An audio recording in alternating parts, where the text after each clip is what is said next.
Good evening, everybody, and welcome to tonight's Wednesday Wisdom webinar. I'm glad I put my teeth in before I said that. My name is David Winfield. I'm the founder of the Independent Schools Portal and your host for this evening.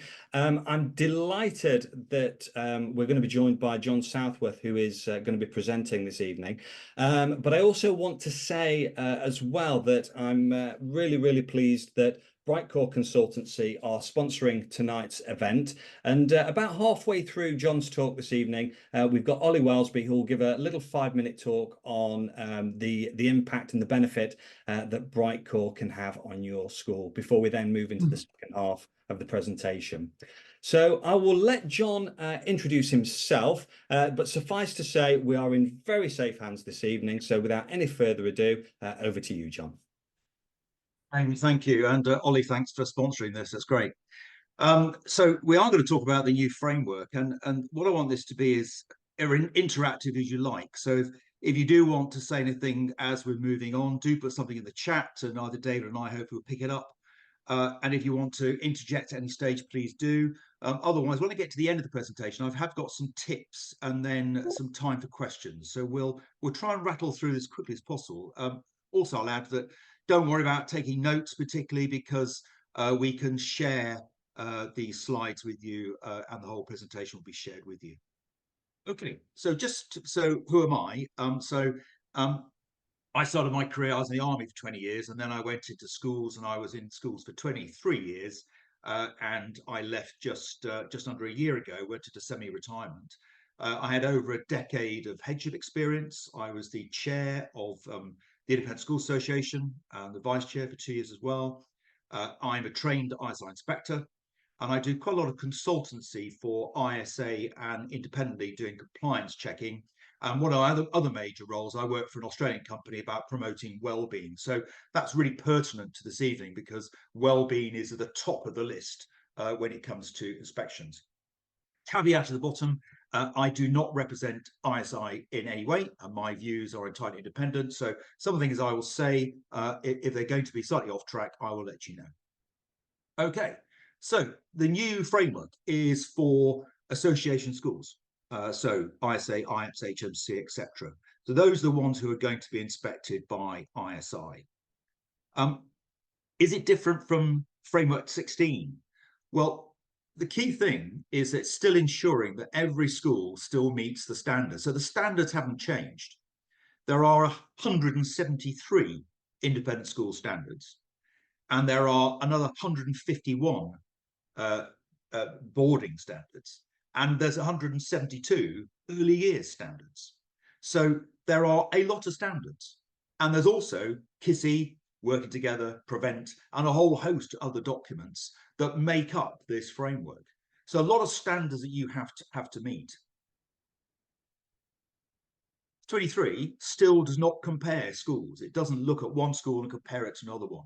It sees each of you as a unique school, and it's not just about academic results. It's about what you're doing really to promote well-being.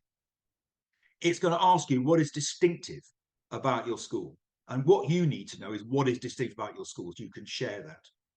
And it checks your school against your aims and objectives. So one of the first things you give to the reporting inspector when they make that call to you is they'll ask you for what are your aims and ethos and objectives, and they'll be judging you against those aims and ethoses, which should be on your website anyway. The new inspection also is about working with you, working with schools, rather than almost being on the outside, or I think the old framework was being, working very closely with you.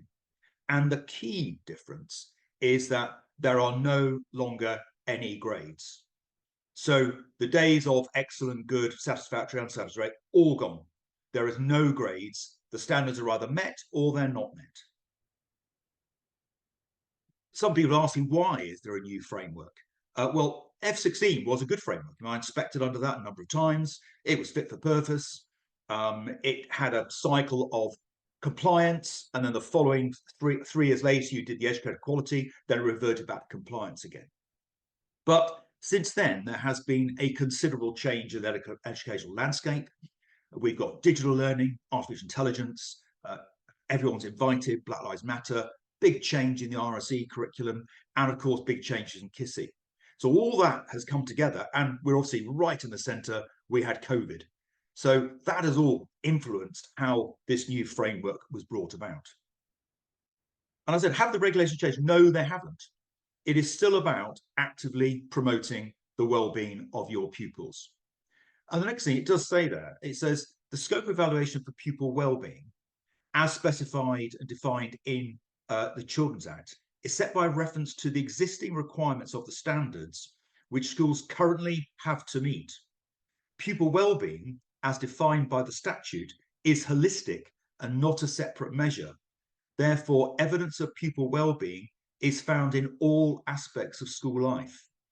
Now, I put that there because I think that's quite important, that you realise that this, again, the move is going towards everything about promoting the well-being of your pupils. And again, there's a list of the other things that you'd have to take note of. So in the new framework, well-being is mentioned 53 times in about 30 pages. That's a lot of mentions. Now, where does this come from? Well, the independent standards, as I said, haven't changed, but Part 8 of the independent standards, paragraph 34(1)(c), says clearly that leaders and proprietors must demonstrate good skills and knowledge so that standards are met consistently, fulfill their responsibilities effectively so standards are met consistently, and actively promote the well-being of pupils. Now, that hasn't changed. That's always been there in Part 8. And then well-being is defined in the Children's Act by those 5 bullet points. Now, it'll be interesting, when I show you the report structure later, you'll see that all those 5 bullet points are in the report structure and how schools are now being judged. So those are the key things. The standards haven't changed. The focus for Framework 23 is on Part 8 of the standards, and particularly on promoting the well-being of pupils by that definition under the Children's Act. It's about the types of inspection. So as before, there will be a routine inspection, and under F23, this will be on a 3-yearly cycle. Each inspection is completely unique, but each inspection would cover everything. That's quality of education, teaching, learning, and compliance. And there won't be separate inspections as there were before. You could get an additional inspection. Now, that would be initiated by the DfE. So if there was, for example, a number of complaints, namely safeguarding is where that sort of happens mainly, then it could be that the DfE directs ISI to come and do an inspection of your school. And that's called an additional inspection. That will not be under the normal timescales. If after you've had an inspection, a normal F23 inspection, you're not meeting the standards in certain areas, then after a number of weeks, there'll be the progress monitoring inspection. And the 4th type of inspection is a material change inspection, where you will be changing, for example, pupil numbers or going co-educational, adding boarding, as I did when I was at head of my college. I will change the age range we're going to do at my college. So at that stage, you'll get a material change inspection, normally just a reporting inspector coming in, always checking safeguarding, but checking what you're doing and have you got everything in place for that material change. So there are some key documents that you need to have at your fingertips, which we always do. First of all, there's the framework for inspection. So that's this document here. It's probably in reverse, you can't see it. But the framework for the inspection of association schools, that's the one dated the 12th September. The handbook for inspection, 12th September, and the checklist for the independent school standards. Now, all those can be found on isi.net, on the ISI website. And also on there are some report examples and webinars that people found very useful to listen into, because that will explain how the inspection system works. Now, some of you will remember the old commentary, document 1.02, which was the commentary, which is about 200 pages thick. It's still a very useful document. So keep it in your bottom drawer just in case. It gives a few useful guidelines, but remember that document is no longer going to be produced. So that will very quickly come out of date.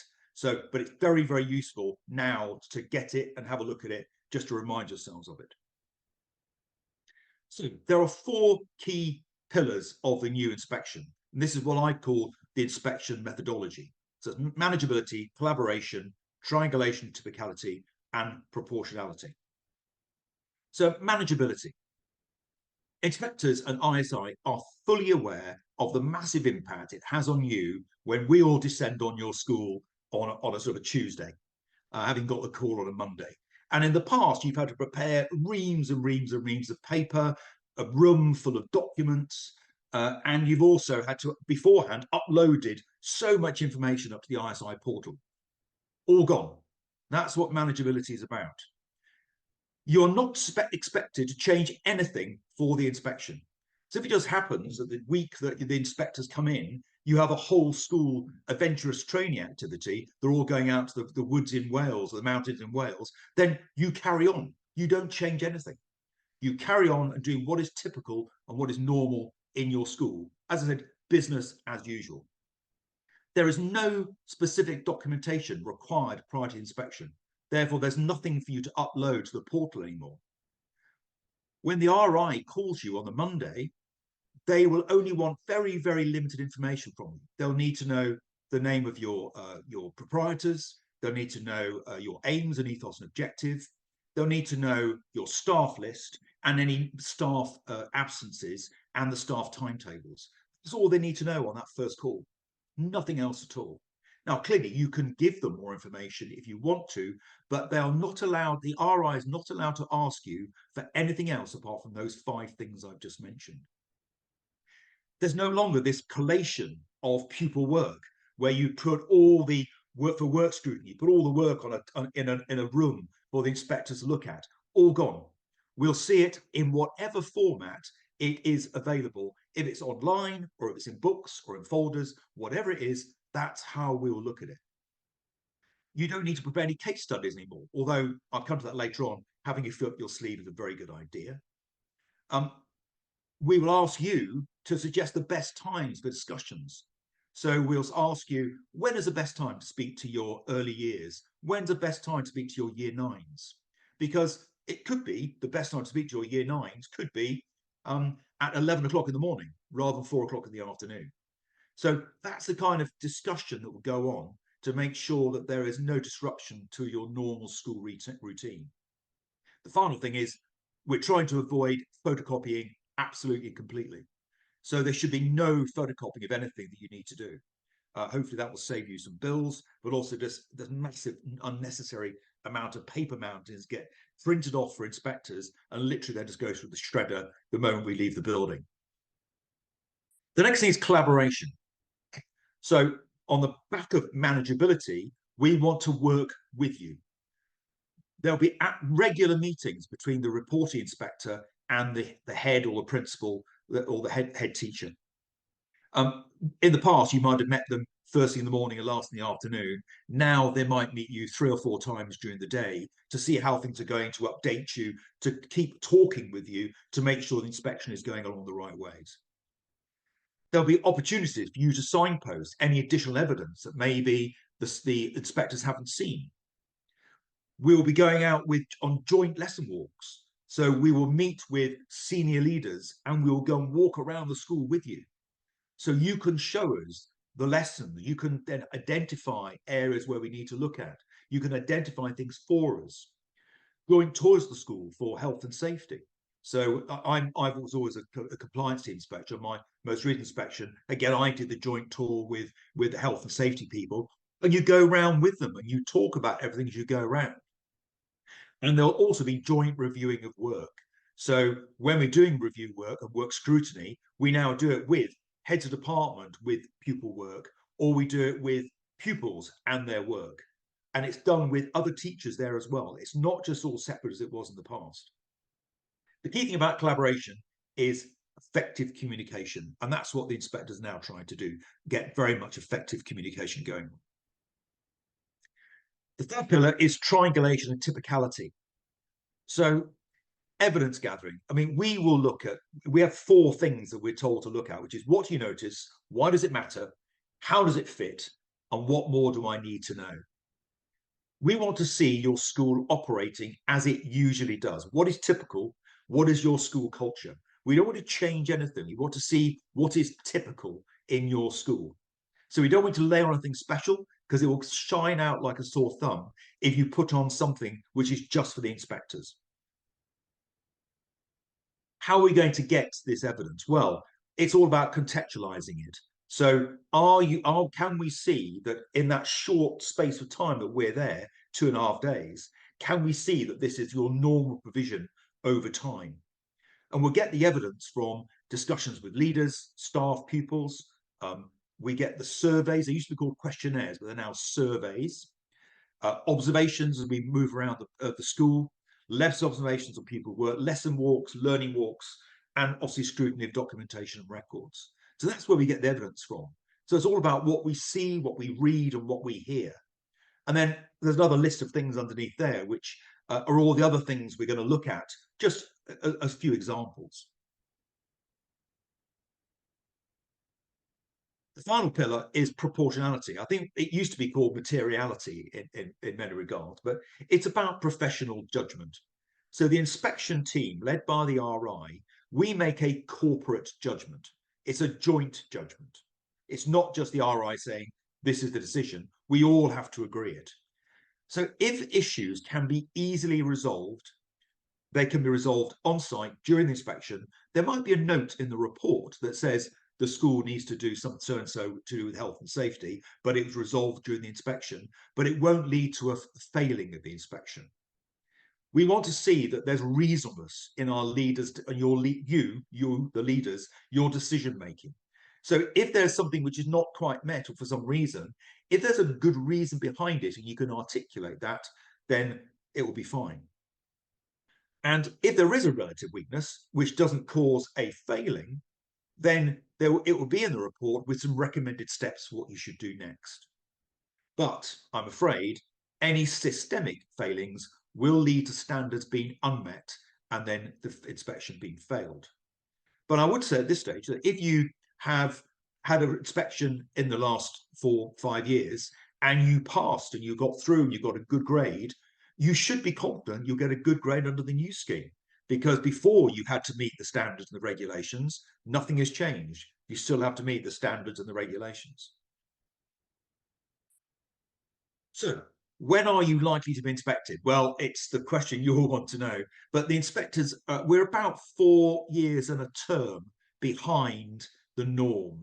So normally be every 3 years. It's now about 4 years and a term. So quite a few schools that I've been going to look at are 4 years plus, and I'm going to look at them in the term that they think they're going to be inspected. So it's about 4 years and a term behind the norm. So an inspector calls. I think at that stage, what we'll do is I'll hand over to Ollie, because he's going to tell us a little bit about Brightcore, and then we'll come back to me. Ollie. Thanks, John. Yeah, and it's a pleasure to be asked to host this series of webinars and to be able to work with the team and David and his whole team. And it's great that you're here to provide some amazing insights for everybody tonight, John, as well. So thank you for speaking to us all. I recognise 1 or 2 names and a few familiar faces from those of you who signed up as well. But for those of you that I haven't met or come across yet, my name's Ollie Wellesby. I'm the lead consultant at Brightcore Consultancy, which is a team of consultants who work to support schools and colleges and education settings and all organisations that work with children across England. And we work specifically in the areas of mental health and safeguarding. I was a teacher and senior leader for over 20 years before setting up Brightcore, as were all of my colleagues as well in my team too. And we work with, I know we work with some of you, and some of you actually just in the last few days as well, but we work with just over 850 schools and colleges and education settings across England. And as I said, we specialise in the areas of mental health and safeguarding. We also work with a number of different local authorities who've requested that we improve their safeguarding and mental health provision. So I know I've worked with some of you training you as DSLs. And I know I've worked with some of your settings, training your senior mental health leads as well. So this isn't a sales pitch from me at all. One of the things we do at Brightcore is we want to provide high quality information and support and guidance to education settings, because as senior leaders ourselves, we were all very aware of what we wished we'd had when we were in post and in role as well. So that's one of the things we try and do. We work with schools and education settings to support them, as I said, particularly in the areas of safeguarding and mental health. We specifically look at training, guidance, support, and particularly areas around sort of safeguarding compliance. I was involved in the consultation with the DfE around the rollout of senior mental health lead training, and I think we trained just over 5% of the senior mental health leads nationally as well. If you want to get hold of us, or you want any information about anything that we do or how we could possibly support you, or just to a bit about nosy about what we do, to be honest, if you have a look at our website, it's just www.brightcoreconsultancy.com. You'll see a range of information about all of the different services that we provide there as well. And crucially, from our point of view, Brightcore is predominantly a word of mouth organisation. And you will see a range of testimonials on there. Actually, you'll see hundreds of testimonials from schools and colleges that we work with, where we've asked people who are willing to give us a testimonial about the work that we've done, if they are willing for us to use their name and setting as well. So you'll see lots of name testimonials on there, because having been a school leader myself, I always want to verify who said what, because you always see some courses where it says a previous delegate said this was good, and you always think, did they really? But more than happy to pass on any information to support any of you. But as I said, that's not the main reason we're here tonight. The main reason we're here tonight is to hear from John and his amazing insight about the new inspection framework. So back to you, John. Over to you. Thank you. Thanks, Ollie, very much indeed. And again, it's very much on message, the fact that well-being is so important. Okay, inspector calls. Let's move on. Here we go. Is it going to make my screen go just look? There we go. So routine inspections now are about 2.5 days. Normally, what will happen is you get the call from the ISI delivery team at about 9 o'clock on a Monday morning. The first point of contact is then going to be your school receptionist, normally. So what I would do is brief your school receptionist that every Monday morning they could get a call from the ISI, and to be really well prepared, polite, asking for verification of who they are before they put them through to you. The first thing then will happen is the RI will send you, or the office will send you, the links for the staff, pupil and parent surveys. They go out as early as possible on the Monday, and they close at 8 p.m. on the Tuesday. On the Tuesday, we descend upon you. And it's the regulations currently say we're not allowed to arrive in your school before 11:30. But from experience, what we found is that getting there at 11:30, trying to start the inspection midday, is impossible. By the time you've got to get everybody registered, get them into the building. So we are asking heads if they mind if we could come in at 11 a.m. So far, they've all said yes. So hopefully, if they do come into your school, you'll also agree. Inspection carries on through Wednesday and will be complete by 6 p.m. on the Thursday. The inspection team, you've got the reporting inspector, and you've got a number of TIs, team inspectors. Now, if your school is around about 200, you're probably looking at an RI and maybe 2 to 3 inspectors. If you're 600, maybe a team of 5 or 6 TIs. And I did a big school recently, which was going up to 1,000, and there was a TI and 8 other inspectors. As TIs, we're now expected to be able to do every part of the school, not just specific areas that we were trained in. We are now expected to do everything. And they are trying to introduce associate inspectors, and that's planned to be from September of this year, whereby schools can tell ISI they want to allocate one of their senior team to be an associate inspector. You don't go through training, but what it means is you can go and shadow an inspector, an inspection. You would not take any part in it, but you learn enormously from having done that associate inspector visit. So look out for that. And if you haven't got an inspector in your school, definitely get one as an associate inspector, go on an inspection. And the good thing is that inspectors are experienced independent school leaders. So they know what they know about independent education. They know about the type of pressures that you are on in your schools. Look after your inspectors. It's pretty obvious, really. But when they come in, again, the first people they're going to meet is your reception team. So make sure they get issued the right business pass. They get the briefing on safeguarding and fire. You do not need to check the DBS of the inspectors. That's cleared by ISI. Make sure they know where to park. They've got a good team base, a room that's big enough for the number of inspectors that are coming. Make sure they know all the door codes, or you give them a pass. It allows them to unlock every single door. Give them the Wi-Fi codes, extension leads, because we'll all turn up with laptops with plugs. We're all desperate for. I always bring my extension lead with me, but always good to have that available. Make sure there's plenty of refreshments. We love nice tea, nice coffee, and also arranging for lunch with pupils and boarders on the days that are agreed. Probably on most days, unless the inspectors ask for a sandwich lunch in their team base. So look after inspectors. In the old days, if you did that for Ofsted, they would think you were bribing them. ISI, we do not think you're bribing us, okay? We actually quite like if you actually look after us, because we have a pretty tough time getting all this done. And we have to go back to a Premier Inn. So often the food we get in schools is so superior. It's really nice to having had a nice lunch at schools rather than going back to the Premier Inn. So the report structure I mentioned briefly now, and I'll follow it again a bit later on. But as I said, well-being is defined by those 5 bullet points. Now the report structure combines bullets 2 and 3, and the last bullet is actually safeguarding. So that's where the report structure and the how we go about inspecting comes from. It comes from that definition of well-being. So there's the report structure.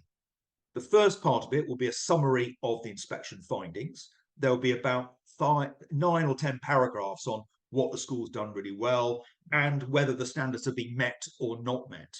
Then there'll be words and paragraphs for each of the sections.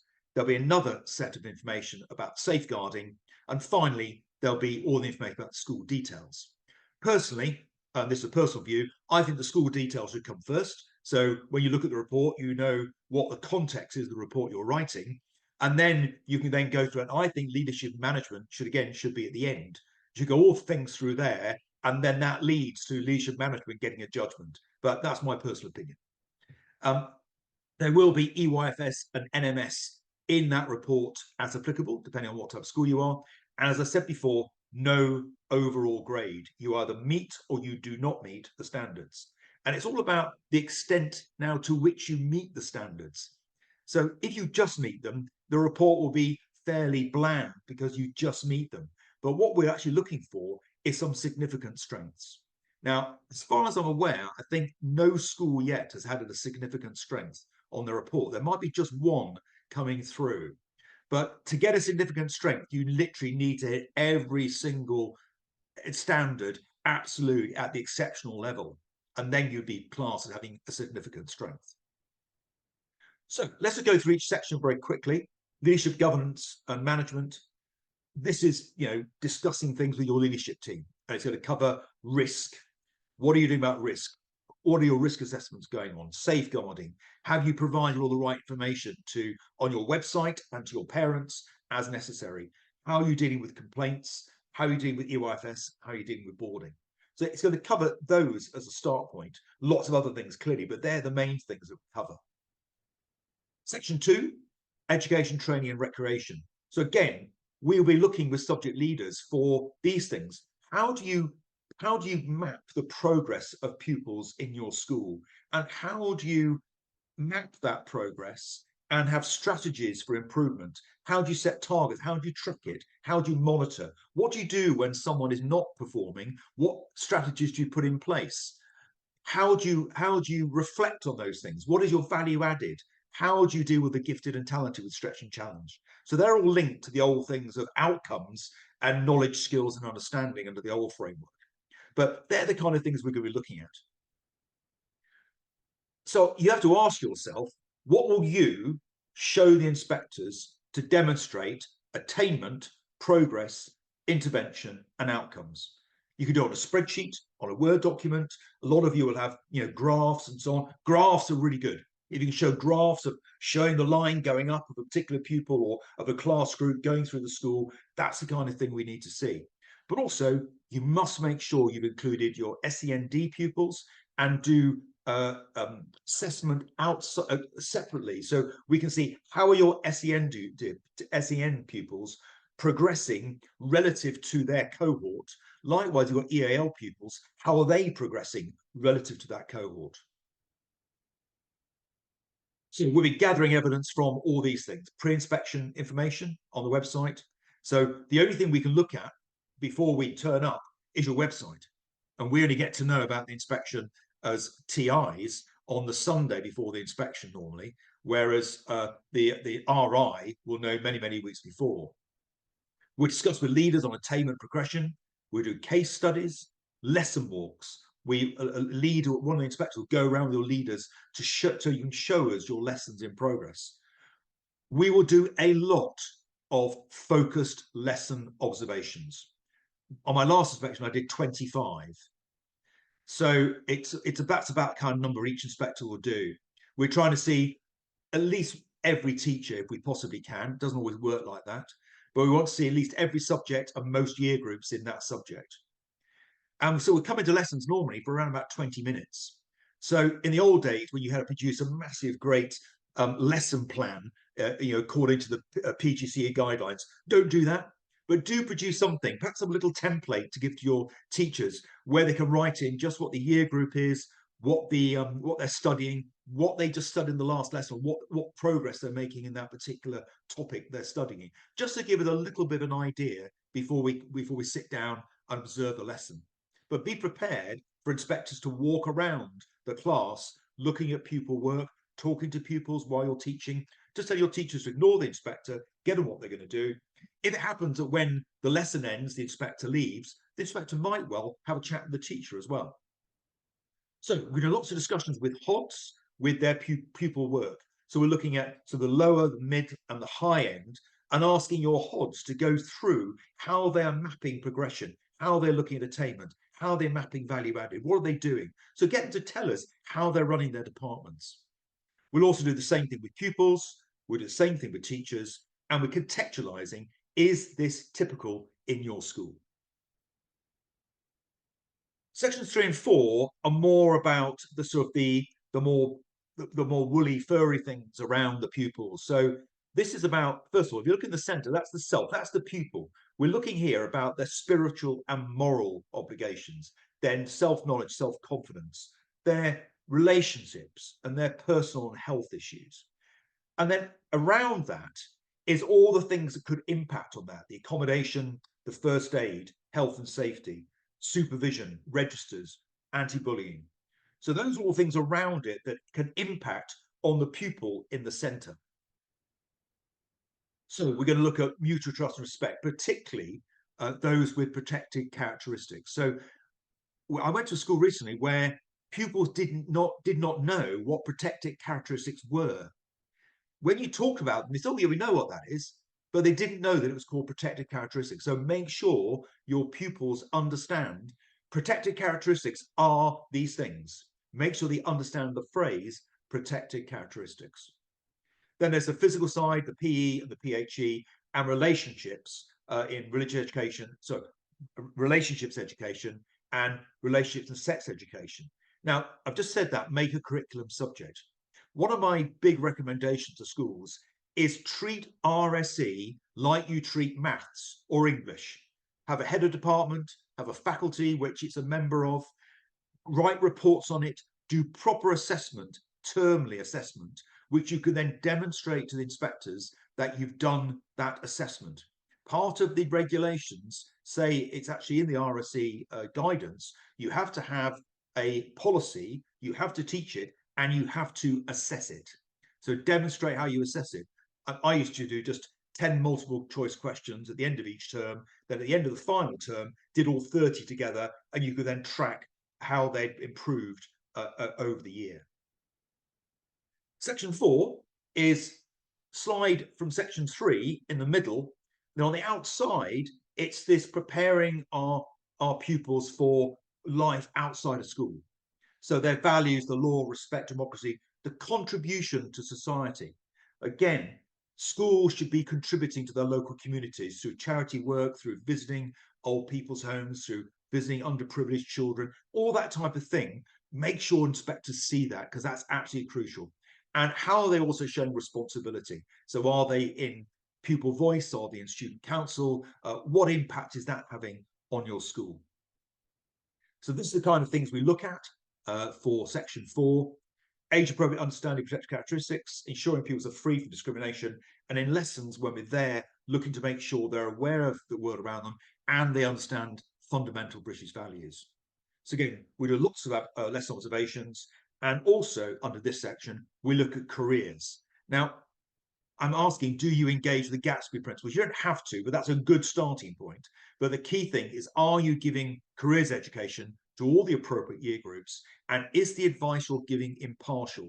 And are you not just talking about A-levels and IB and everything else? Are you also talking about apprenticeships, other routes they can go to, like diplomas? So are you giving them the full picture? Safeguarding. The key thing about safeguarding is, are you up to date with your working together, KISSE and prevent duty guidance? Is the school meeting those requirements? Now, safeguarding covers every part, every facet of the first 4 sections, which is why it's a section by itself.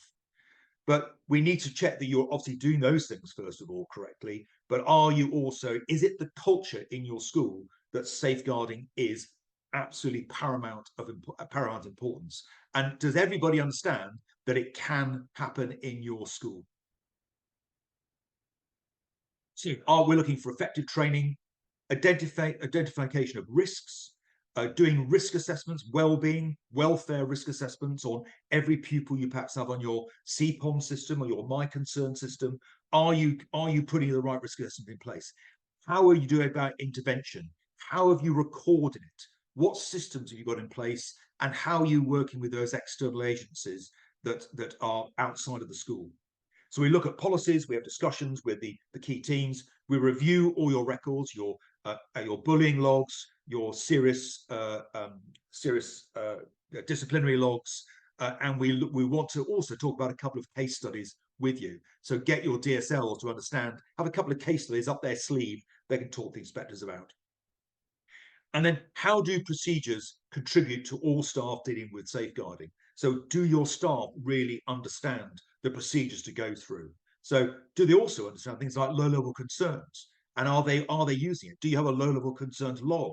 And does it have some things in there? It should do. Pupil voice is very, very powerful. We will follow up everything that the pupils say on the surveys, or we hear them in lessons, or we have them from their discussions. And we'll try and triangulate that evidence to see whether it's just a lone person who's got a problem, or whether it's endemic in the school. But pupil voice will follow up. So, the report. When you get your report, you should recognise your school when you read it. That's the key thing. It tells you about your school. And when we do the quick readout on the Thursday afternoon before we go, we'll read you the whole report. Again, it will get edited by the ISI team before it comes to you. But hopefully when you hear it, you'll think, yeah, that's our school. That's what we do well at. That's what we're good at. But any failings in sections 2 to 4 or safeguarding will automatically mean a failing in leadership and management. The report will not use any superlatives. So excellent, very good, all disappeared, outstanding. You can't use any of those words in a report.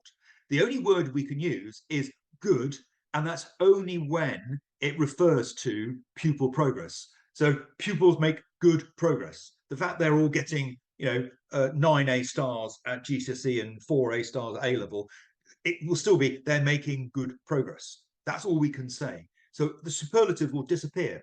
So when you read the report, again, sometimes it can be slightly bland, but what we're trying to do when we write our reports is we're trying to use a few words that might be better descriptors. So I've listed a few that I've seen on a couple of reports recently: skillful, insightful, effective, efficient. Now, there are plenty of examples of real reports now on the ISI website. So if you go to the ISI website, and there it is, bottom left-hand corner of that front page, it says latest inspection reports. Go down there, download a couple of those off the schools, read them, so you get a flavour of what's in those reports. But you can see also on that page are all the things you need to know about the new inspection regime as well. Report writing. How do we go about writing reports? Well, we use something now called inspection activity forms, and there are 51 different forms. They're fairly bland forms, but we fill them in when we do various parts of the inspection. So there are other 15 for EYFS and a general summary one as well. So there's quite a lot of them. Each has a summary box. So we summarize what we think about on that individual form. And then all those go into the various sections, and then we summarize our summaries. And those summaries of summaries are what we give to our reporting inspector. And he then amalgamates those general paragraphs that we've made all together, and that forms the basis of the report, which becomes the team judgment. So we're all very much involved in writing these reports and supporting our reporting inspector. There are lots and lots of lesson observations, as I said, because it's gone completely 180 degrees. Before, we were looking at outcomes. Now we're looking at teaching. We are absolutely looking at the quality of teaching and how good are your teachers imparting the skills, knowledge and understanding to your pupils. It's a complete reversal. Whereas before, we just were focused on outcomes, and actually the teacher almost didn't need to be in the classroom. We will evaluate how well you meet the standards, and we'll evaluate how decision-making impacts on pupils. So here's the top of a report. This is what it might look like, the extent to which the school meets the standards. And you see it's got the 5 main paragraphs: are met, are met, are met, are met, standards safeguarding are met. Then recommended next steps. Leaders should ensure effective transition arrangements or strengthens pupil programs in relation to sex education by ensuring the curriculum is effectively planned and taught in such a way as to engage pupils. That's why I say make it a curriculum subject. So they picked up some things that the school could improve on, but they met all the standards. It's pretty bland, isn't it? It doesn't say excellent or good. It just says are met. What you don't want is one of these, which says there's standards relating to leadership management governance are not met, and standards relating to physical, mental health and emotional well-being are not met consistently. Leadership management must effectively manage risks related to the school site. So there's a safety issue on this particular site. And again, some recommended next steps. So that will be a failing of the inspection, and will then they'll have to put a progress monitoring plan together, and there'll be another inspection probably 6 to 8 weeks later on to see if they now met the standards. Common failings. Safeguarding is a big common failing. On top of your safeguarding, please, and prevent. SEND, again, have you accounted for your SEND? Likewise, your EAL pupils. RSE, I'll stress again, make it a curriculum subject. Make it really important. It is important, and it's a focus for inspections. Probably the commonest failing is your single central register. Do your governors check it? Yes, they should do. They should check star files. They should check your SER. They should sign the files they've seen and check it. You should have somebody else checking it. You as a head or a leader should check it. Don't leave it to the person who's responsible for it. Have more people checking it. The more people, the better. It's so easy to make a typo, and that could cause a failing. Okay, it won't be proportional or material, but it could cause a failing if it becomes systemic. SERs are really, I'm a bit of an SER guru, and I love looking at SERs to find out and give people advice on how to improve them. So that's something I'm really keen on. Health and safety. I mean, as I said, I've been through so many schools where they have wash basins and they've got no water drinking signs on the wash basins, or not drinking signs, no signs at all. The regulation states very clearly you must have water and it must be signed. So why is it not signed? It's a regulation. If you read the regulations, it tells you what you need to do. Again, not material. You tell them the first day, I can't see any signs. They get on Amazon. The next day, loads of signs arrive, and they're all going around sticking signs on all the taps and all the wash basins. Cleaning cupboards. A school recently failed an inspection because none of their cleaning cupboards were locked. There's COSH materials, hazard materials, easy access to pupils. Must be locked. So when I go around inspections, every cleaning cupboard, I rattle the door to check that you can't get into it. Lack of governor oversight. Remember, section 1 is leadership management and governance. Get your governors involved, get them engaged, get them in the school often, get them checking policies, signing policies off, get them doing things with you. Policy is not up to date and policy is not being followed. The key thing is about, if you've got a policy, follow it. If you're not following it, the policy is not worth the weight of the paper it's written on. So a few tips. Last couple of slides. Review the ISSRs regularly with senior leaders and governors. So there's a document on the ISI Net website, which is a list of all the ISSRs with a yes, no, and not applicable box. I used to go through that with my senior team every week on a Friday morning, regardless if I'd done it the last week and it was all correct. Every Friday, without doubt, without shadow of doubt, we went through it again to check that we were meeting all the regulations and all the paperwork was correct. It's worth doing. Check your policies are up to date and approved and signed by governors. Again, I went to school recently. They hadn't updated it for the latest kissing. Complaints. Again, another failing is on the complaints policy. Schools are failing to put the number of complaints in the last academic year. Even if it's 0, you put there were no complaints in the last academic year, or there were 5 complaints last academic year. So that's stage 2 and stage 3. But again, have chronological records for all complaints, even if they only finish at stage 1, because they could develop into stage 2 and stage 3 complaints. So have a separate file for your stage 1 complaints and another file for your stage 2, stage 3 complaint, with a very clear chronology on the front of it. So it's very clear how you've dealt with that complaint and that you've met the timescales in line with your policy. I've mentioned RSC as a curriculum subject. Learning walks. So when we go and do our learning walks, about the health and safety walk, rehearse it. Do a rehearsal with your health and safety manager. Do a rehearsal with your deputies, or do a rehearsal as a head. Go around the school doing a learning walk as you would do with inspectors. Take some of your team with you. Take a governor with you. Go around the school and practice it. It does no harm at all. Get your HODs to rehearse their academic meetings. I used to do internal departmental reviews and got my HODs to write their own SEF.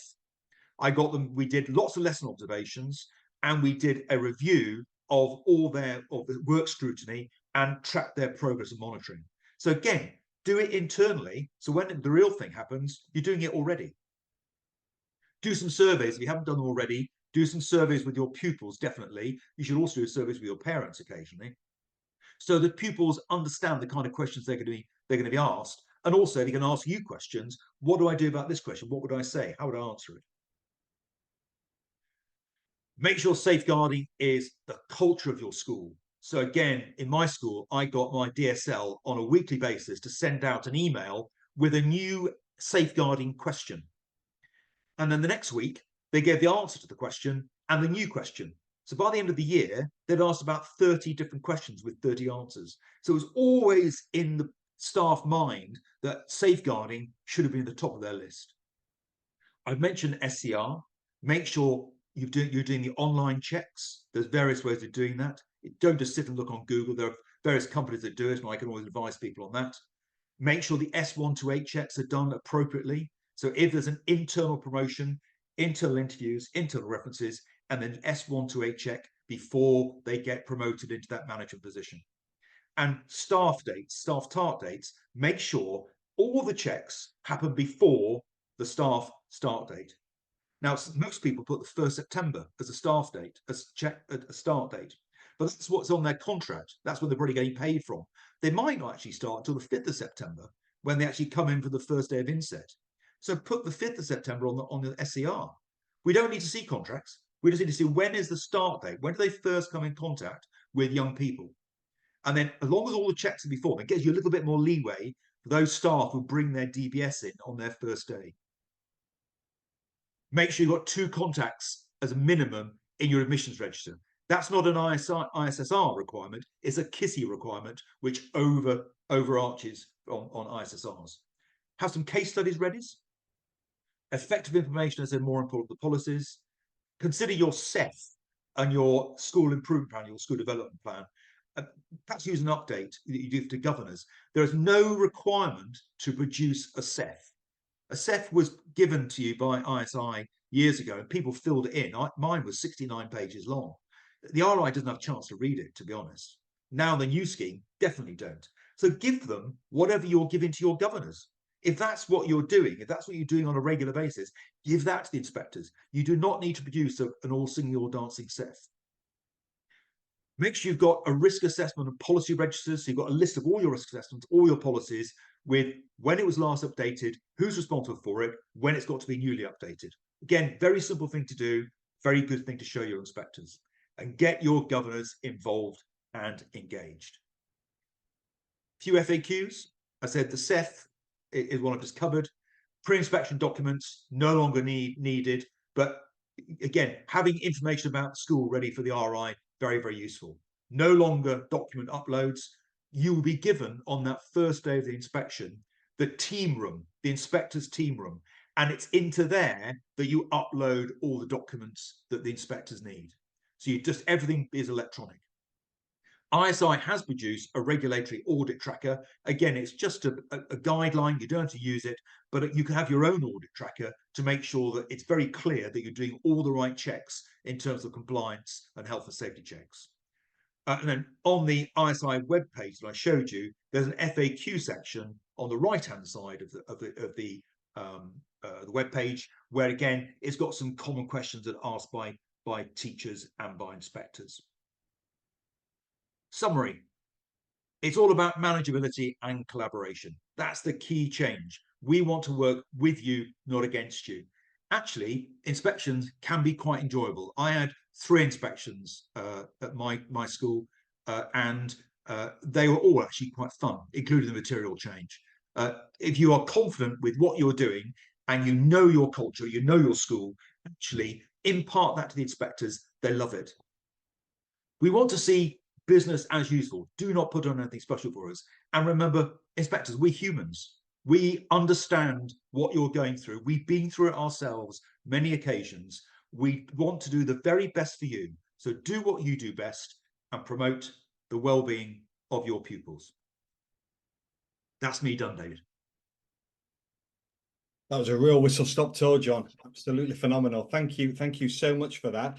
There are a few questions in the chat, John. So the first one was from Penny Rowbottom.